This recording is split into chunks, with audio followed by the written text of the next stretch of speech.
Hey folks, Jimmy here, aka Palette of the Dead. Welcome back to the channel and welcome to the latest issue of Warhammer Age of Sigmar Stormbringer magazine.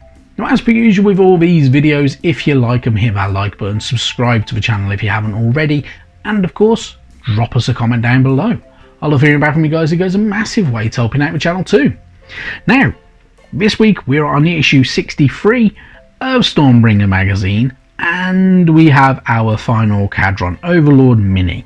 So, for this issue and for our last mini, we get a hero in the shape of the Archanaut Admiral.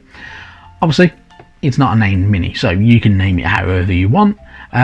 It's a fairly straightforward put together mini as well, and it's up to you how you want to go about painting him. Personally, my personal recommendation would be paint him off the base before you do it. So you can do your base first, and then you can have a bit of fun with painting him up a little bit separately, just because getting into the underside can be a bit of a pain in the backside, and you don't want to leave any weird grey patches of plastic anywhere. So yeah, just depends on what quality of painting you go for really, but that's my personal tip. Paint him separate from that base just so you can get into him, but otherwise a really cool mini. Moving into the issue though, first off we are greeted by the skyports. So the skyports are the dominating cities in the skies of the Kharadron Overlords. So a bit more lore about them. They are safe harbours. So during the Age of Chaos, the Dwarden took to the skies to escape terrible assaults by the forces of the Dark Gods of Shaman. Some early skyports were just essentially existing aerial mining colonies, and others were improvised retreats. So utilising the ether technology of the time to kind of makeshift these floating colossal cities. And now that over time they have become bigger and bigger and bigger, and they are kind of hubs of industry, trade, and safe refuge, in all honesty, from a lot of the forces of chaos gods that are on the ground. So they're pretty interesting and very different. There are many different of them, and they do operate in different ways. So the way the skyports generally work is they have their own guilds. The guilds kind of control most things anyway, and they have their own standing armies and such like, and skyports and become the hub for each faction, and each faction within the Kharadron Overlords will have their own colour scheme, so they utilise the same colours that the skyports have, and or variations on them colours and such like, and they kind of go from there, and they're a bit interesting, a bit different, and a bit weird, but very interesting. You get the information about 4 of the different ones there as well. There are more skyports as well though, but you can find out more online about. So there is barak-nar, which is the colour scheme this magazine is teaching you paint, barak-nar, and barak-firing. So if you want to find out any more about them, obviously buy the battle tome or something like that, or you can find it online sometimes, and you can find out some more information about the different skyports online.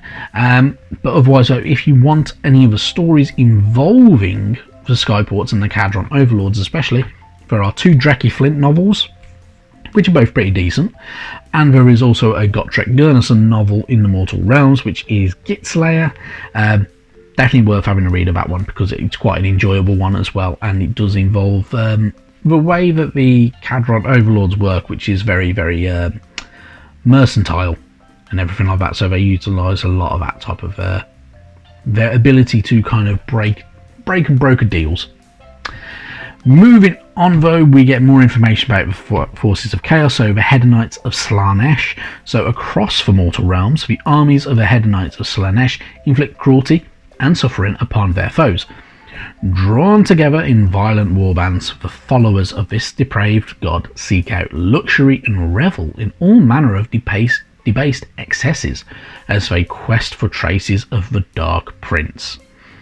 So the Dark Prince, if you don't know, so Slaanesh himself has been missing for a very long time after he was captured by Tyrion and Teclis and chained up in an underworld, and yeah, he's kind of hidden away in Hysh, in all honesty. So yeah, pretty cool stuff. The Hedonites of Slaanesh, with these supporters, are ravenous. They are very weird. Some of them have crab claws, crab legs, third arms, fourth arms, multiple eyes, everything. They have all kinds of weird mutations, and there are some really, really cool minis. A lot of them look like they're in bondage gear, not gonna lie. So, which is the type of thing they would definitely be interested in. And there are some very, very nice ones. A lot of the standard colouring for Head Knights of Slaanesh is very, very nice and bright as well, so you get some really cool minis out of it. So you have things like the standard good old Demonettes, you have Sigvald, you have Mask, you have good old the Lord of Pain and such like. You have loads of cool minis, so Slaanesh is a pretty interesting one. Moving on though, we get a page for our Kharadron Overlord, the Argonaut Admiral, obviously. So you get to give him his origins, you get to give him his tactics, and you also get to give him his name, which is the main thing. So you can name him however you want, whether you're using that chart to roll the dice to kind of name him, or if you're gonna, I don't know, use an online name generator or anything like that, you can do that if you wanted to. But really good stuff. Then obviously we move on to the building guide. So it is fairly straightforward to put together. It is up to you how you want to go about painting him though. In all honesty, I would probably leave sub-assemblies, the same as with what I would do with the engine rigger and such like. Leave him in sub-assemblies. So build the body, do the backpack separate, do the base separate as well. In all honesty, I would paint him off the base. Painting him on the base may be a bit of a pain in the backside. I would recommend painting him separate from the base though. So just so you can get in all them nooks and crannies, paint him up how you want to. But obviously it is your mini, so it is entirely up to you how you want to go about doing it. Then you got your paint guide. Following the guide, in all honesty, you get a really, really nice looking mini out of it. Obviously he's a very, very shiny boy, being mostly metal, and yeah, so you're utilising a lot of colours, but he's a pretty good one. If you're doing that colour scheme as well though, it does look pretty good. So as I say, he does have a nice unique look. So at the end of it, if you're following that scheme, you're going to have something that looks similar to that. That's pretty good. I do genuinely like that. There are elements to that I personally will use because I'm going to paint a different skyport because I have to be awkward, but that's a pretty decent one. So that's the barak-nar kind of paint scheme. That is the generic paint scheme. Following the guide, you're not too far off of what the normal artwork is. So the normal pack shot kind of colouring and paint scheme for the Argonaut Admiral is very, very similar. So this guide does give you a very, very similar outlook to that, which is pretty decent. Obviously with your Warscroll page though, you do get a bit more information. So he does have two weapons. He has a hammer and he has a pistol. Pistol has a 9-inch range. He has 6 wounds, and you know, he's pretty damn brave. However, he's a little bit slow because he can only move 4 inches per turn. So yeah, a bit different, but pretty cool stuff. So he does have his own unique abilities, so whether he's a grudge breaker, and you can also command skies with him, which is pretty damn cool if you've got a sky vessel within 12 inches of him anyway, which is always good fun. Then you got your tactics page, so obviously give him his unique tactics. So he is a good fighter, he has range support, but he is slow because he can only move 4 inches at a time. And on the other side though, you get the engine master with deriggable suit tactics. So he's ranged, high movement, but he's a single mini. So, you know, take it as you will, but pretty cool at the same time. Obviously, if you want to expand your Kharadron Overlords minis, personally, I would recommend getting the Vanguard box or Spearhead box, whichever one it's called now. It's packed full of them. You get a bunch more of the units, and there's a video that I did not long ago about it. But yeah, you can kind of expand your Kharadron Overlords that way if you wish to, but you'll get some really good minis out of it. Moving on though, we have our battle plan. So Flame and Fury muddled maps.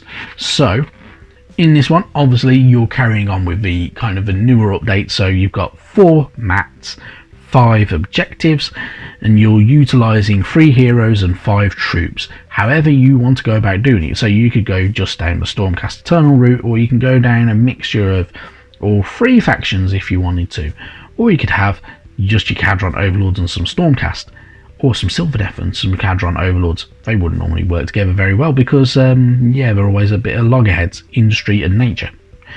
Anyway, on the Forces of Destruction though, up to you how you want to go about doing it, but you get 3 heroes and 5 troops of those as well, so pretty cool stuff. Moving on though, so obviously you got your other page on the backside of this if you wish to utilise it or design your own on Excel. Moving on though, next week, issue 64 is Skragrot the Loon King, pretty damn cool mini with his 2 little squigs carrying his cloak behind him and his weird fungal hats and crown and such like. It's pretty cool. It's a pretty cool mini, and you get a bit more information about it in different novels and such like as well. And then issue 65, bit more kind of scenery. We get a Guardian Idol. These do have their kind of own rules. So the way the Guardian Idols are meant to work is that they get built as a fortification defense for the settlements of the Age of Sigmar, of the cities of Sigmar, and they stand there and they have a firepower to them. So they can kind of help defend the cities and such like. Yeah, they're pretty decent, they're pretty good little bits of scenery. So, pretty good stuff there. That is it, in all honesty, from me. I will catch you sometime soon. Thank you very, very much for watching. And, yeah, have a good one. Bye-bye now.